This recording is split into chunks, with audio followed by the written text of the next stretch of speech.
दोस्तों 1 अप्रैल 2025 से 10 बहुत बड़े चेंजेस हैं इनकम टैक्स में जो आपकी टैक्स प्लान की धज्जियां उड़ा सकते हैं अगर आपने उन 10 पॉइंट का ध्यान नहीं रखा।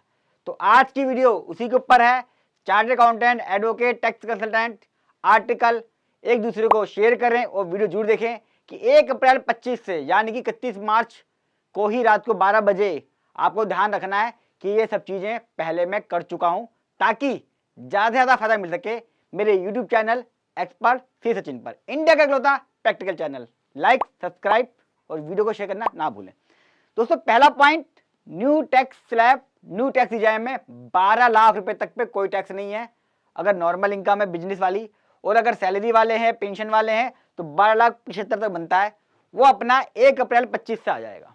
तो आपने करना क्या, भी ध्यान रखना है, आपने अपनी प्लानिंग करनी है कि यार किस तरह मैं अपनी इनकम को 12 लाख तक प्लानिंग कर सकता हूं ताकि टैक्स जीरो रहे। अब प्लानिंग का मतलब क्या होता है, एक होता है टैक्स इवेजन, एक होती है टैक्स प्लानिंग, यानी कि एफडी का इंटरेस्ट कितना है, मेरी सैलरी कितनी है, पूरे साल में कितनी है, कितना एफडी का इंटरेस्ट कराऊं, कितना ना कराऊं, वो आपको प्लानिंग अप्रैल में ही करनी पड़ेगी। 15G 15H वो सब है। ये मैंने चार्ट बना दिया है दोस्तों, ये रहा बजट के ऊपर 12 लाख के ऊपर हर एक कैलकुलेशन पे वीडियो देख लीजिएगा। पहला पॉइंट ये रहा, ये मैं टैक्स निकाल दिया है, 4 का पड़ा यहाँ पे, 5 का पड़ा यहाँ पे, ये टैक्स है, ये एक्टिविटी टैक्स है, ये आपको जमा करना है, पहला पॉइंट। तो इसलिए कह रहा हूं प्लानिंग कर लें अभी से अगले साल की कि भैया कैसे मुझे अपनी इनकम 12 लाख या 12,75,000 तक रखनी है ताकि टैक्स जीरो। मजा आ गया। दूसरा पॉइंट दोस्तों, 1 अप्रैल को ही आपको बैंक को जाके 15G जमा करना है, 4 लाख रुपए तक की अगर आपकी इनकम है साल में। अगर आप सीनियर सिटीजन नहीं है यानी कि 60 साल से इनकम आपकी उम्र कम है तो आप 4 लाख तक अपना 15G जमा कर सकते हो बैंक के अंदर, जिसके ऊपर एफडी पे इंटरेस्ट ना कटे। कैलकुलेशन कर लीजिए, दे दीजिए। अननेसेसरी टीडीएस कटेगा, आइटम भरनी पड़ेगी, रिफंड लेना पड़ेगा, कई बार गलतियां हो जाती हैं, तो इन चीज से बच सके तो अच्छा है, तो कर लें अगर आपकी उम्र 60 साल से कम है तो।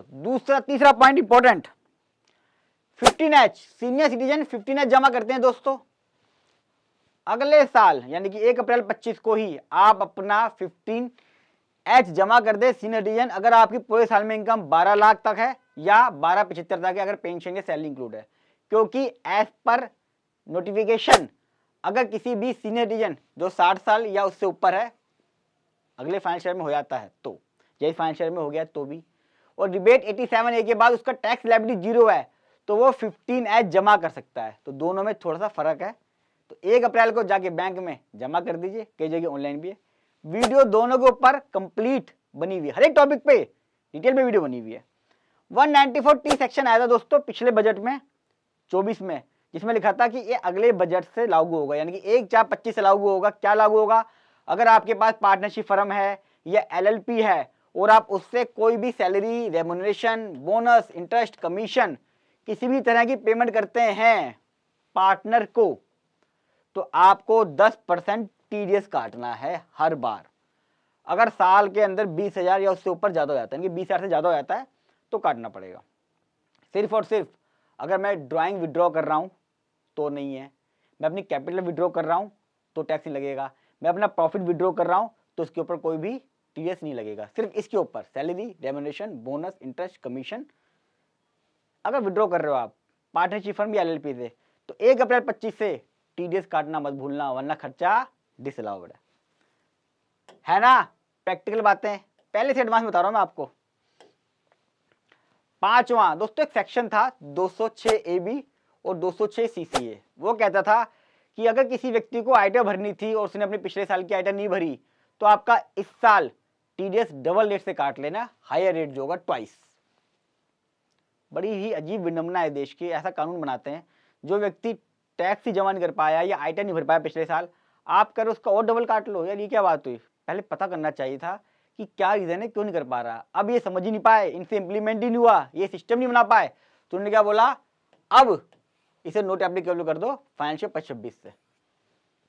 अब ना भी बनाया लॉ और अब फॉलो ही नहीं कर पाए, ना ये कोई सिस्टम बना पाया ऐसा जिससे पता चल सके कि कौन नॉन फाइलर था। बहुत दिक्कत आई, नॉन फाइलर को ढूंढ ही नहीं पाई, कोई सिस्टम बना ही नहीं पाए। तो क्या हुआ, उन्होंने कहा खत्म करो। तो यानी कि आपको अब ये चेक नहीं करना कि नॉन फाइलर कौन है, टीडीएस डबल रेट से काटना नहीं काटना है, जैसे चल रहा था वैसे चलता रहेगा।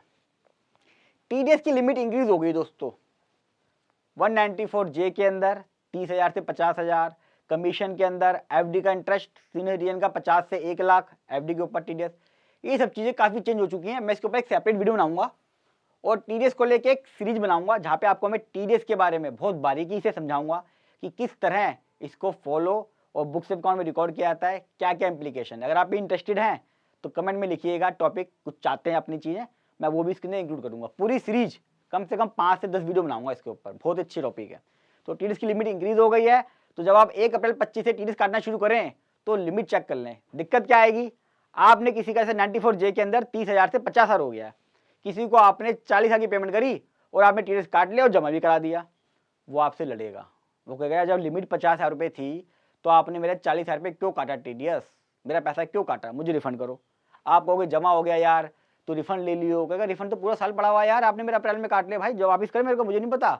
क्या होता है, एक तो झगड़ा हो गया, दूसरा बेइज्जती हो गई, तीसरा अननेसेसरी फाइनेंशियल कॉस्ट बढ़ जाती है मेरी। नहीं माने तो क्या करोगे आप। और यार पता होना चाहिए ना, अगर मेरे चैनल को सब्सक्राइब करा हुआ है तो कम से कम अपडेट होना बहुत जरूरी है। तो टीडीएस का चेक कर लें। मैं अपने स्टाफ से भी कहूँगा मेरी वीडियो जरूर देखें और वो उसको भी फॉलो करें, कई बार वो भी भूल जाते हैं।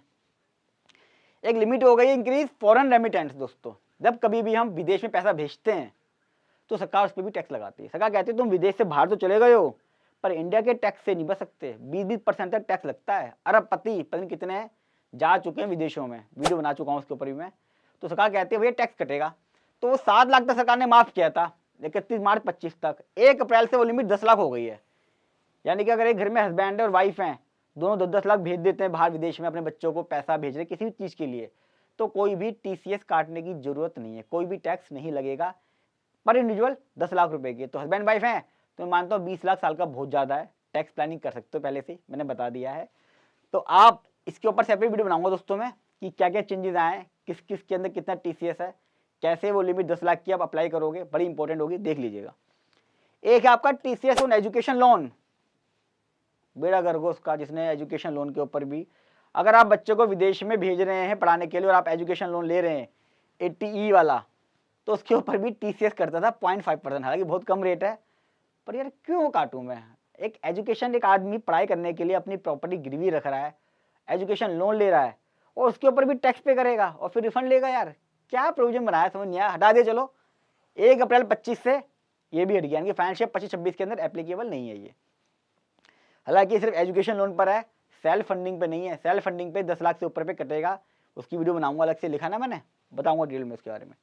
ITRU जैसे ही 1 अप्रैल 25 आएगा ITRU के फॉर्म आ जाएंगे, आप पिछले 4 साल की ITR भर सकते हो। ये रही 25% का टैक्स लगेगा पहले वाले पे, लेटेस्ट पे, उसके बाद 50%, फिर 60%, फिर 70% का एडिशनल टैक्स। प्लीज जिसकी ITR रह रही है पिछले 2 सालों की वो फटाफट भर दे 31 मार्च से पहले, ताकि कम से कम एडिशनल टैक्स पे करना पड़े। फिर भी जो भूल गया भूल गया, भूलते रहते हैं, दोबारा भर देंगे। बहुत ही खतरनाक क्रिप्टो वालों की ऐसी तैसी करने के लिए एक सेक्शन आ चुका है 285BA के अंदर, एक रूल बनने वाला है 114 के अंदर। रूल जो है एक ऐड होगा क्रिप्टो का, यानी कि आप किसी तरह के भी आप क्रिप्टो खरीदोगे तो उसकी भी एसएफटी जाएगी, फाइनेंशियल रिपोर्टिंग होगी, और आप जो भी क्रिप्टो खरीदोगे बेचोगे सारी की सारी आपके 26S और TIS में 1 अप्रैल 25 से आनी शुरू हो जाएगी। जैसे अभी आती है कैश डिपॉजिट की, प्रॉपर्टी बेचने की, शेयर मार्केट की, म्यूचुअल फंड की, क्रेडिट कार्ड की, बहुत सारी 46 ऐसी ट्रांजैक्शंस हैं जो आपके 26S और TIS में आती हैं। अब 46 के साथ एक ऐड और हो गई है क्रिप्टो वाली, इसके ऊपर वीडियो बनाऊंगा अलग से कि किस तरह रिपोर्ट करेंगे, क्या क्या दिखाएंगे और आपने किन चीज़ों को ध्यान रखना है, वो बताऊंगा मैं वीडियो। चैनल को सब्सक्राइब कर लें अभी से ही। 47 ट्रांजेक्शन्स हो गई हैं, जिसके बेसिस पे आपका इनकम टैक्स में सिक्योरिटी में केस सबसे ज़्यादा लगते हैं, और 148 के अंदर भी जो असेसमेंट होती है वो भी ज़्यादातर इस बेसिस पे लगती है। तो क्रिप्टो वाले हो जाए सावधान, क्योंकि अब सब ट्रांजैक्शंस होंगी रिपोर्ट, चाहे आपका फॉरेन के अंदर वॉलेट है, इंडिया में है, बिना पैन कार्ड के कुछ भी है, अब कुछ नहीं हो पाएगा, अब सब रिपोर्ट होगा 26A TIS और इनकम टैक्स डिपार्टमेंट को।